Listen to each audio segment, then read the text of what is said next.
प्रिय विद्यार्थियों, मैं गुरमीत सिंह, सह आचार्य हिंदी विभाग, राजकीय महाविद्यालय बूंदी। आज के मेरे ई व्याख्यान का विषय BA प्रथम वर्ष हिंदी साहित्य प्रथम प्रश्न पत्र के अंतर्गत कवि नरोत्तम दास द्वारा रचित खंड काव्य सुदामा चरित से संबंधित है। यह इस खंड काव्य का 13वां व्याख्यान है। पूर्व के व्याख्यानों में हमने इस खंड काव्य के कुल 51 पदों की व्याख्या हम कर चुके हैं। आज के व्याख्यान में हम पद संख्या 52 से लेकर 57 अर्थात कुल 6 पदों की व्याख्या करेंगे। पूर्व प्रसंगानुसार जब श्री कृष्ण सुदामा द्वारा लाए गए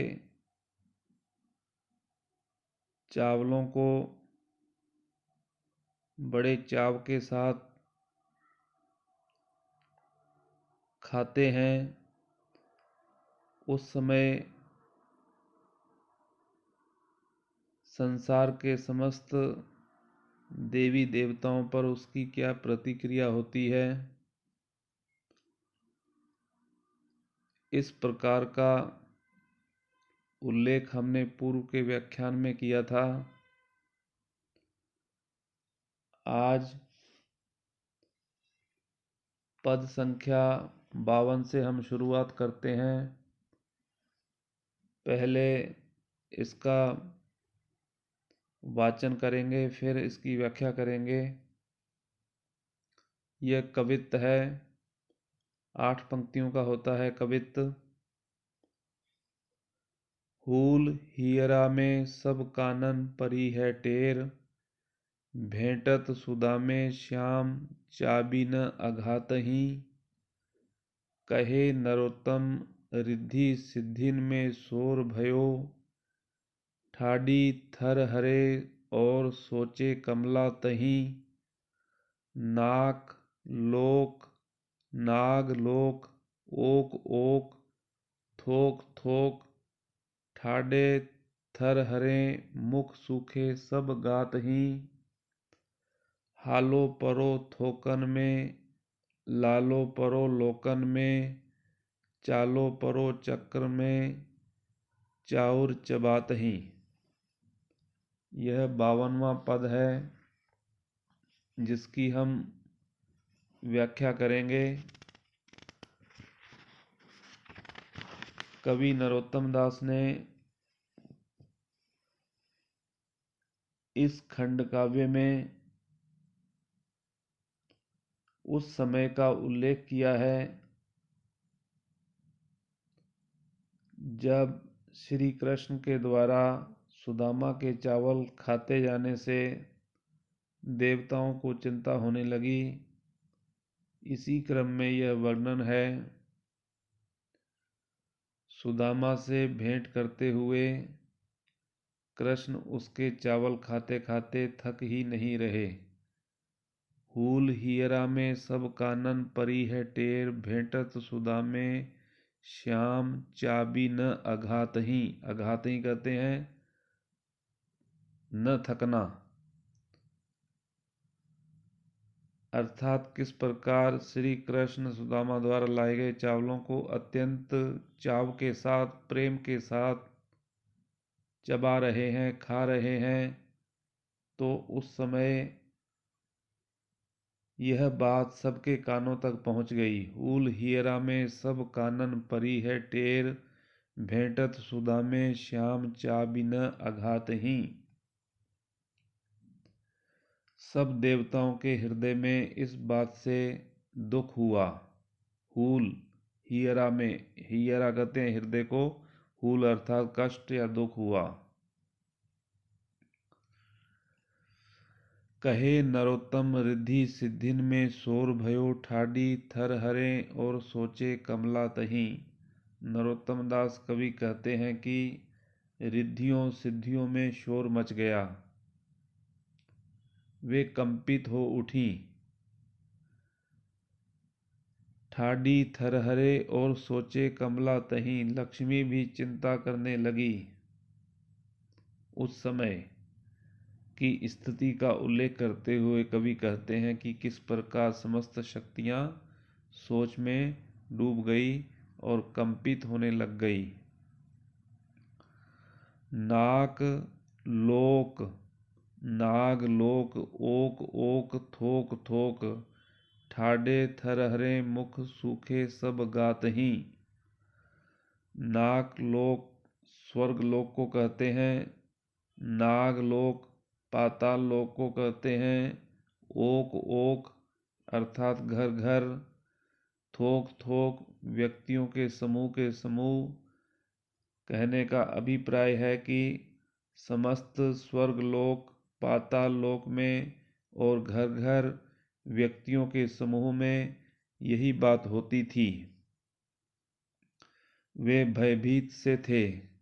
ठाडे थरहरे मानो खड़े हुए कांप रहे थे। मुख सूखे, उनके शरीर सूखे जा रहे थे। सारा शरीर मानो उनका सूखा जा रहा था।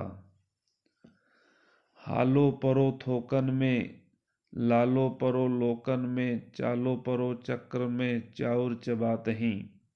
अंतिम दो पंक्तियों में कवि नरोत्तम दास ने कहा है कि किस प्रकार चौराहों की भीड़ में शोर होने लगा कि कृष्ण चावल चबा रहे हैं। कृष्ण के चावल चबाने का अभिप्राय, उसका परिणाम सोचकर वे सब चिंतित थे। इस प्रकार इस पद में यह बताया गया है कि श्री कृष्ण द्वारा जब सुदामा के द्वारा लाए गए चावलों को चबाया जा रहा था तो उस प्रकार संसार की समस्त शक्तियां किस प्रकार चिंतित हो गई, सोच में डूब गई, उसी का उल्लेख इसमें किया गया है। उसके बाद सवैया आता है जो 53वां पद है। भोन भरो पकवान मिठाइन लोग कहें, निधि हैं सुषमा के। सांझ सबेरे पिता अभिलाषत, दाख न चाकत सिंधु क्षमा के। बांभन एक कोऊ दुखिया, शेर पावक चाउर लायो समा के। प्रीति की रीति कहा कहिए, तेही बैठी चबात हैं कंत रमा के। यह 53वां पद है जो भी इसी से संबंधित है, वही प्रसंग चल रहा है। प्रस्तुत पंक्तियां नरोत्तम दास के सुदामा चरित खंड काव्य की हैं। भेंट के रूप में लाए गए मित्र सुदामा के चावल कृष्ण ने प्रेम पूर्वक चबाना शुरू किया तो देवताओं में तहलका मच गया। कृष्ण के यहाँ अच्छे से अच्छे खाद्य पदार्थों की कमी नहीं थी, किंतु उन चावलों के प्रति कृष्ण ने विशेष रुचि दिखाई। कवि ने यही मुख्य बात इस पद के माध्यम से कही है। कृष्ण का भवन पकवानों मिठाइयों से युक्त था। भोन भरो पकवान मिठाइन लोग कहे, निधि हैं सुषमा के। कृष्ण का भवन पकवानों मिठाइयों से युक्त था। लोग उन्हें सौंदर्य के भंडार कहते हैं। निधि अर्थात खजाना, सुषमा अर्थात सौंदर्य। लोग उन्हें सौंदर्य के भंडार कहते हैं। सांझ सवेरे पिता अभिलाषत, दाख न चाखत सिंधु क्षमा के। संध्या काल और सुबह वे पिता की अभिलाषा करते हैं। क्षमा के सागर कृष्ण किशमिश जैसी वस्तुओं को तो चखते भी नहीं है। अर्थात किस प्रकार का उनका ऐश्वर्य था, राजसी ठाट बाट था, किस प्रकार खाद्यान्न के वहाँ भंडार के भंडार भरे रहते थे, यह बात कवि द्वारा इसमें कही गई है। बामन एक कोउ दुखिया शेर पावक चाउर लायो समा के। एक कोई दुखिया ब्राह्मण एक पाव यानी एक चौथाई शेर के लगभग समा के चावल लाया है। प्रीति की रीति कहा कहिए तेही बेटी चबात हैं कंत रमा के। उन्हें लक्ष्मी के स्वामी कंत कंत कहते हैं स्वामी, रमा कहते हैं लक्ष्मी को। उन्हें लक्ष्मी के स्वामी कृष्ण प्रेम से चबाते हैं। इससे तो यही प्रतीत होता है कि प्रीति का ढंग निराला ही है। कृष्ण लक्ष्मी के पति हैं, उन्हें किसी वस्तु की कमी नहीं है।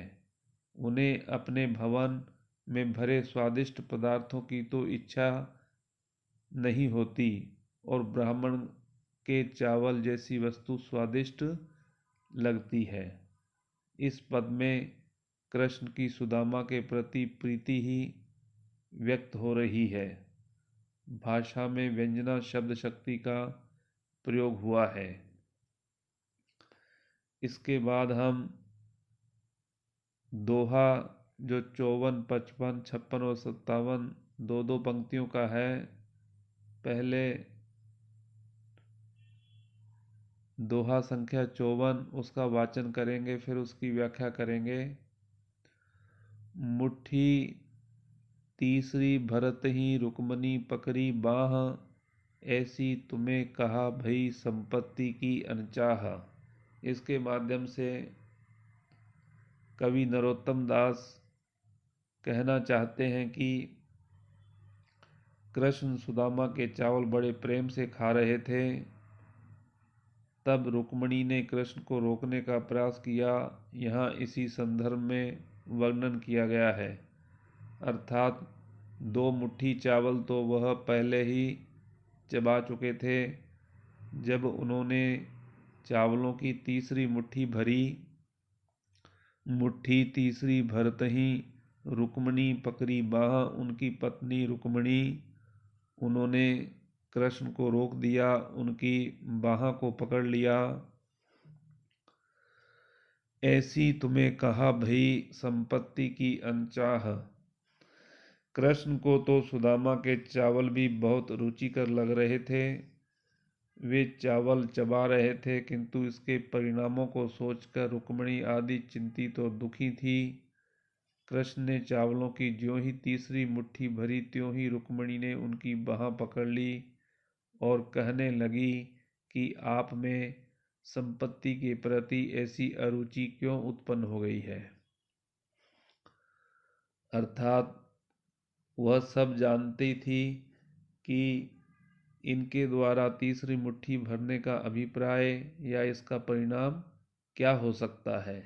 तो वह कहने लगी कि ऐसी तुम्हें कहा भई संपत्ति की अनचाह, आप में संपत्ति के प्रति ऐसी अरुचि क्यों उत्पन्न हो गई है। 55वां दोहा है, कही रुक्मणी कान में यह धो कौन मिलाप, करत सुदामा आप सो होत सुदामा आप। एक एक मुट्ठी चावल खाने पर कृष्ण की कृपा से सुदामा के पास संपत्ति पहुंचती जाती थी। यह बात रुक्मणी जानती थी। इस कारण उन्होंने कृष्ण को और चावल खाने से रोक दिया। फिर रुक्मणी ने कृष्ण के कान में कहा कि यह भला मिलने का कौन सा ढंग है कि आप सुदामा को तो अपने समान किए दे रहे हैं और स्वयं सुदामा के समान गरीब होना चाहते हैं। करत सुदामा आप सो होत सुदामा आप। उसके बाद 56वां दोहा है, भई रसोई सिद्ध प्रभु भोजन करिए जाए, विप्र सहित यह कौतुक लखी के सभे, कही सेवकनी आए, भई रसोई सिद्ध प्रभु भोजन करिए जाए।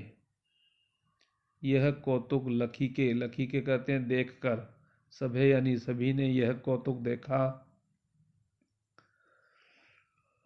रुक्मणी और कृष्ण का यह कौतुक हो रहा था। उसी समय एक सेवक ने आकर सूचना दी कि हे प्रभु, रसोई तैयार है, यानी भोजन पक गया है, भोजन करिए जाए, अब आप दोनों जाकर भोजन कर सकते हैं। उसके बाद 57वां पद है दोहा। विप्र सहित स्नान करी, धोती पहरी बनाए, संध्या करी मध्याह्न की, चौका बैठे जाए। सुदामा ने स्नान करके धोती पहनी, मध्याह्न की संध्या की और वह चौके में भोजन करने के लिए जाकर बैठ गए। इस पद में कृष्ण द्वारा अप्रत्यक्ष रूप से संपत्ति के दिए जाने से रुक्मिणी को चिंता हुई और उसने कृष्ण को ऐसा करने से रोका। यहाँ इसी का वर्णन किया गया है। तो विद्यार्थियों, आज हमने कुल 6 पदों की व्याख्या की है। आज का व्याख्यान यहीं समाप्त होता है। अगला व्याख्यान अगले वीडियो में प्रसारित किया जाएगा।